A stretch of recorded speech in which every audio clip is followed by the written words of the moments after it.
Podcast número 374.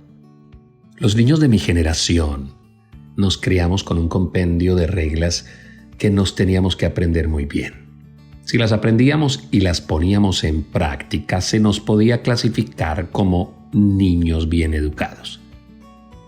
Cuando saludas a una dama, te tienes que poner de pie, mirarla a los ojos, extender la mano y decir: mucho gusto, me llamo Bernardo.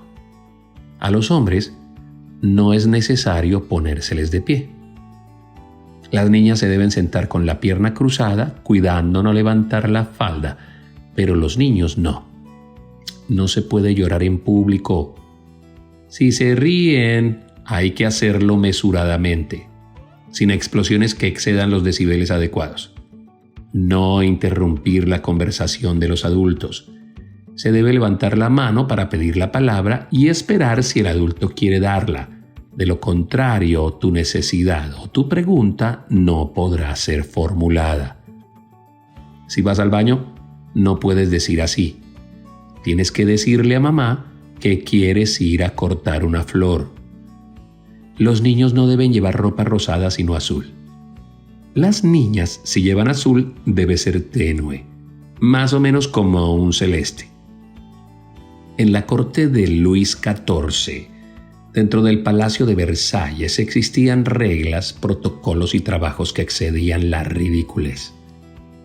Imagínate, había encargados de despertarlo. Había otro encargado de vestirlo. Había un orden establecido para saludar al rey. Había una persona encargada de abrir las cortinas y otra de cerrarlas. Cada 2 días, Luis se afeitaba. Y durante ese momento los cortesanos debían hablar únicamente de temas relacionados con la jardinería o la casa. Uno de ellos tenía el honor de sostener un espejo para que el rey mirara al barbero. A la hora del desayuno, diferentes familiares, sirvientes y nobles debían acercarle al rey elementos específicos de su vestimenta.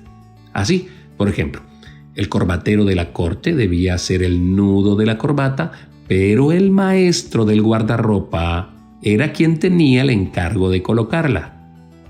Así continuaba el día del Rey Sol y sus puntillosos cortesanos. Estos ejemplos ponen en evidencia que tanto la abundancia exagerada de códigos como su carencia dificultan la comunicación. Muchos procesos que no servían absolutamente para nada, inclusive al rey mismo le causaban pereza de vivir. Se cuenta de sus muchos bostezos al verse inmerso en normas y procederes que lo terminaban por aburrir. Imagínate el calificativo que algunos le pusieron: el rey que tenía pereza de vivir. Y es que la verdad, el ser humano tiene la tendencia de alejar a los que le parecen distintos. Exaltamos la normalidad y todo lo que se mantenga dentro de ella y nos incomodamos cuando el Espíritu Santo utiliza nuevas formas para manifestar su obra.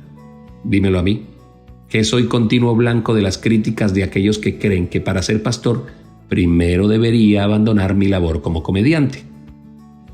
Le ponen una norma a la hora de predicar el Evangelio. Y claro que las normas y las formas son importantes. Ellas mantienen el orden y el equilibrio, pero Jesús siempre defendió el amor y la libertad por encima de las costumbres y de las formas.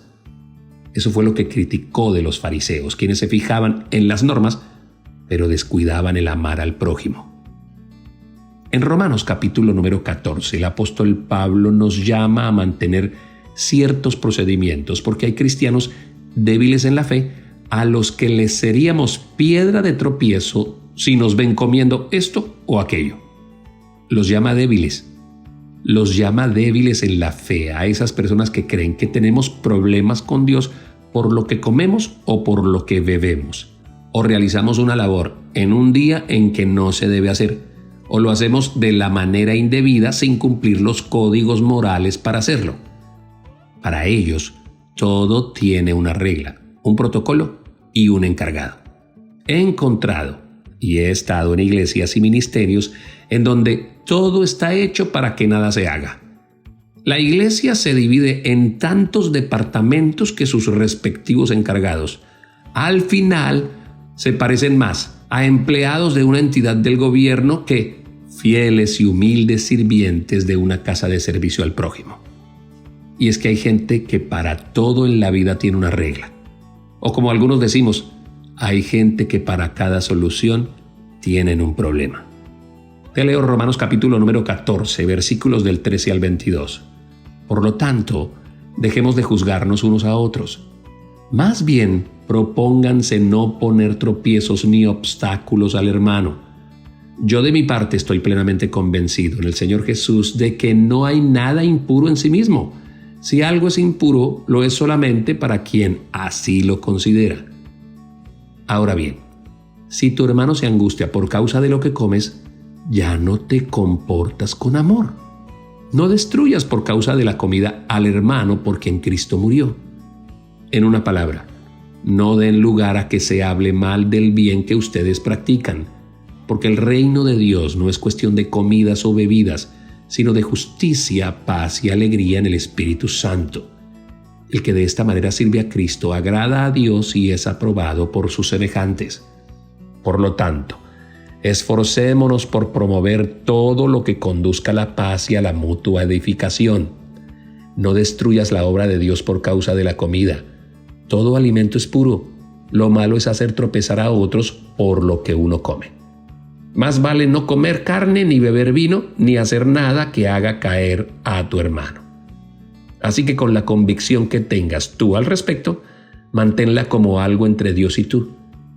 Dichoso aquel a quien su conciencia no lo acusa por lo que hace, pero el que tiene dudas en cuanto a lo que come se condena, porque no lo hace por convicción, y todo lo que no se hace por convicción es pecado. O sea, según Pablo, que por amor a los demás debemos a veces cumplir normas que nos parecen ridículas con tal de amar al débil que tiene su confianza depositada en ellas. Los cristianos no vivimos con el lema de yo no vivo mi vida para los demás, me resbala lo que los demás piensen de mí. No, eso no es bíblico. Los cristianos sí debemos vivir para los demás porque debemos ser luz y ejemplo para ellos.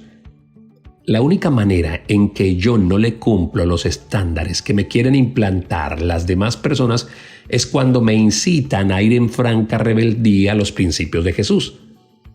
Pero por amor a Él, a su ley, ando pendiente en la medida en que pueda satisfacer los estándares que los demás impongan sobre mí, a pesar de que a veces me parecen reglas ridículas. Mira lo que Pablo dice en 1 Corintios capítulo número 10, versículo 33. Hagan como yo, que procuro agradar a todos en todo. No busco mis propios intereses, sino los de los demás para que sean salvos. Eso se llama defiendan el testimonio ante los demás porque es importante. Entonces, este podcast es un amable llamado al equilibrio. No atiborremos de reglas absurdas el hermoso evangelio de Jesús, pero tampoco dependamos de que no existan para no continuar avanzando a pesar de las cortapisas que algunos hermanos quieran implantar. Vivamos con libertad a esa que nos ha llamado el Señor. Que Dios te bendiga.